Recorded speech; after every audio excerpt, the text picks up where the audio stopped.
DC here. Hi, guys and gals. Well, it's Wednesday and I hope you're all well.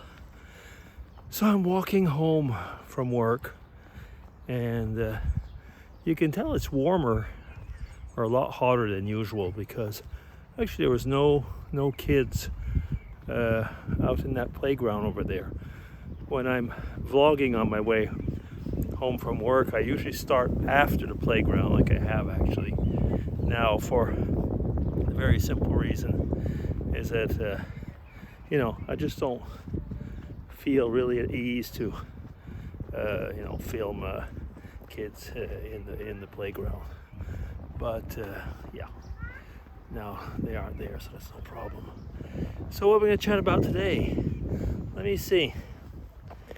I saw an article somewhere, or just a citation, I think it was, about blue-collar dads, something like that. I don't even remember what the article was. But it did make me think, well, my dad was a blue-collar dad, and where I work now, it's very much separated. Like I'm basically part of the office staff, but I go into the plant a lot.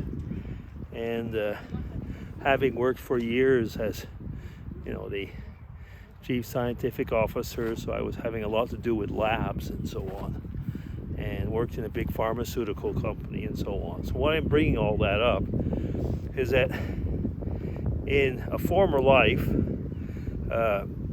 many of my work colleagues or professors and so on were not from blue-collar worlds, if I can put it that way. Especially, I'd say almost especially when I was in, in England, it was like that. I was at Oxford, so of course you could imagine up to a point. But there was also the town and gown over there, but that's another vlog. But and in Switzerland, over in the pharmaceutical company, there was really a lot of a lot of silver spoons kids, and to even mention that you came from a blue collar family was, well, you were automatically looked down upon. Now, over where I work now, it's a known fact that I am Dr. so-and-so. And it took a while, but for people to realize that I don't look down on them. And I chat with them, and actually a few people have come to me almost saying, are you really? Are you really Dr. So-and-so? And I say, why? Well, you talk to us like a normal person. I felt like saying, I am a normal person. But I'll get back to the blue-collar dad. Because I was thinking, my dad came from a family where his side, I was going to say, my dad's family, they were poor. They were. I'd even go so far as to say that they were dirt poor. The children really had to work hard, to get to a level. I mean, I was almost going to say survival, but from a level that would be a good living standard. And I just mean good living standard. I don't mean like rich or anything like that.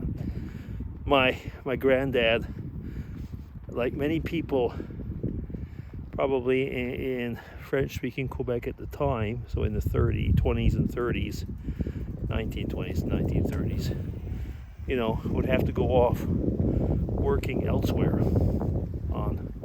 with the railroads or whatever. I mean, they'd go off, and that was the only way that they'd bring enough money home. And the kids, so meaning my dad and his brother and sisters, if they stayed at home, they'd have to bring basically a large part of their wages into the family pot so that they could continue to live. They lived on a farm. And my grandmother was the one who managed basically the farm. So I'm not going to talk about, my mom's family, which is from the English-speaking part. They were better off. I'm not saying again they were not rich, but they were definitely better off. But that would be another vlog. Because, like I say, the blue-collar dad. I think the thing is that, for one thing, my dad was, I guess, strongly maybe dyslexic or what, but he had learning problems. But he worked at it. He worked at it really, really hard. And what I think he wanted for us is really, like to go and study. I guess the thing is, I don't know if I should say he wanted us to go and get PhDs or engineering degrees or stuff like that.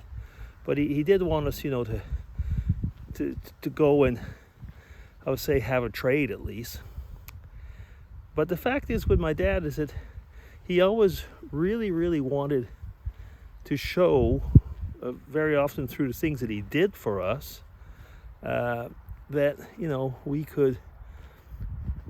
he could bring us things that others maybe didn't, others had.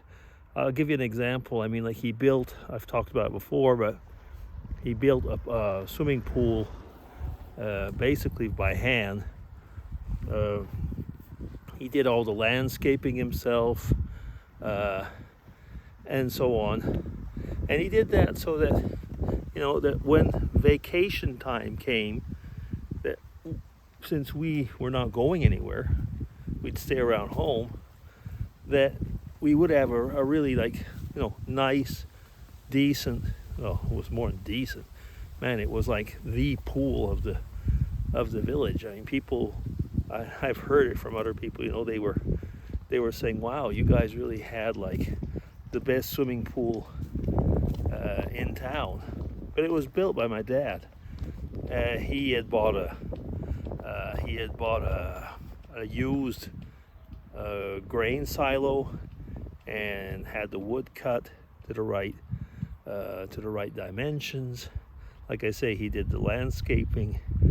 He put it together, had special paint for it, bulldozed so that we actually had a deep part in it. I mean, there were just so many things like that. When my dad had, he had looked very hard for us to get a snowmobile. And the snowmobile that he got wasn't, like the fancy model for, going fast and basically a sporty model. No, he got like one of these 2-track ones so that he could put a homemade trailer in back of it and, just basically have his family enjoy the fact that we had a snowmobile. We had dogs, like many people, and my dad was always fascinated with dog sleds and stuff like that. Today they'd say he tortured the dogs, I suppose. Anyway, though, but I mean, I'm bringing that because, again, he did that for us, even for his grandkids and so on. But very often, and so many times I've noticed, what was behind the fact that this blue-collar dad was his family. And that's always spoken a lot to me. I've been told many times, even at work, you don't put your title enough in evidence, or you're not going to get this promotion because you've told us more than once your family comes first, and that's kind of a problem for us, and so on. And I realize, that these are really a lot of things that I picked up from my dad, not only from my dad, of course, but a lot from my blue-collar dad. So, I mean, I guess one of the main messages that I have is that, you don't have to be ashamed in a general way of where you come from. It's actually sometimes a badge of honor to say that you have a blue-collar dad. I take it that way. I take it that way for sure. Okay, that'll be my vlog for today. Okay, I'll be DC signing off. Take care, everybody. We're just passing by near the hospital. Take care, everybody. Bye-bye.